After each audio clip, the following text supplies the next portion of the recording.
हम अक्सर अपने इमोशंस को प्रेम का नाम देते हैं। हमें यदि किसी विशेष तरह की क्रिया करने से या व्यवहार करने में मज़ा आता है तो हम कह देते हैं मुझे उस व्यक्ति या वस्तु से प्रेम है।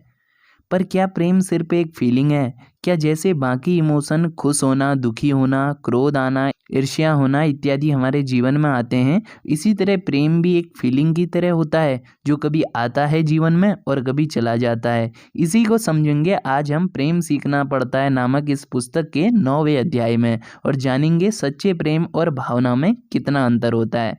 तो आइए पढ़ना शुरू करते हैं। प्रश्नकर्ता पूछते हैं, आचार्य जी बचपन से ही मेरा किसी भी महत्वपूर्ण काम में मन नहीं लगता। जानता हूँ कि वो काम करना जरूरी है पर फिर भी नींद आने लगती है।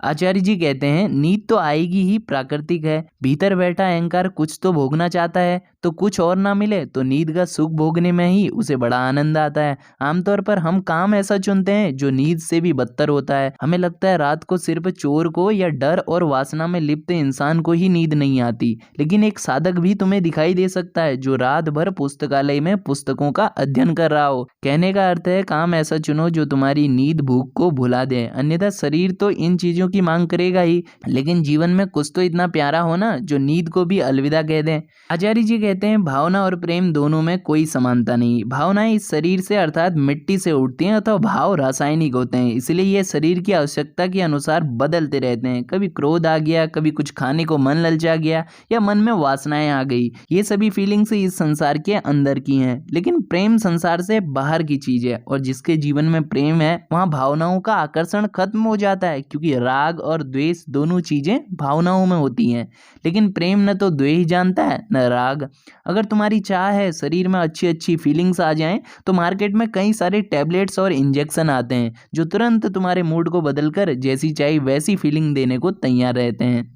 आचार्य जी कहते हैं दूसरी तरफ प्रेम चूंकि दुनिया के पार का है, इसलिए उसे ज्यादा मतलब ही नहीं इस संसार से और इन भावनाओं से। उसे इस पृथ्वी में रहने वाले सोनू मोनू अंटू बंटू से कोई मतलब ही नहीं है। उसे प्रेम है सिर्फ ऊपर वाले यानी सत्य से। इसलिए चूंकि गंदगी और साफ सफाई दोनों एक साथ नहीं चल सकती, तो ऐसा नहीं हो सकता कि वो अंटू बंटू से भी प्रेम करें और परमात्मा यानी सत्य से भी। इसलिए जहाँ भाव है वहाँ प्रेम नहीं हो सकता। लेकिन चूंकि सिनेमा और टीवी ने हमें यही सिखाया है ना कि ममता और प्रेम एक जैसे होते हैं, दूसरे से चिपका चिपकी करो, फलाने से सुख भोगो और उसी सुख को फिर प्रेम का नाम हम देते हैं। लेकिन मैं कहता हूँ प्रेम तो निर्मम होता है। इस तरह आगे आचार्य जी प्रेम को और बारीकी से समझाते हैं। जब व्यक्ति प्रेमी होता है तो फिर प्रेम में उसकी भावनाएं भी छाया की तरह ही उधर की ओर चलती है जहां प्रेम ले जाना चाहता है। अब अगर उसे क्रोध भी आएगा तो तभी जब उसे कोई उसकी तरफ जाने से रोके। उसे ममता का भाव भी आएगा पर सिर्फ उसके लिए। वो संसार में रहकर सब कुछ करेगा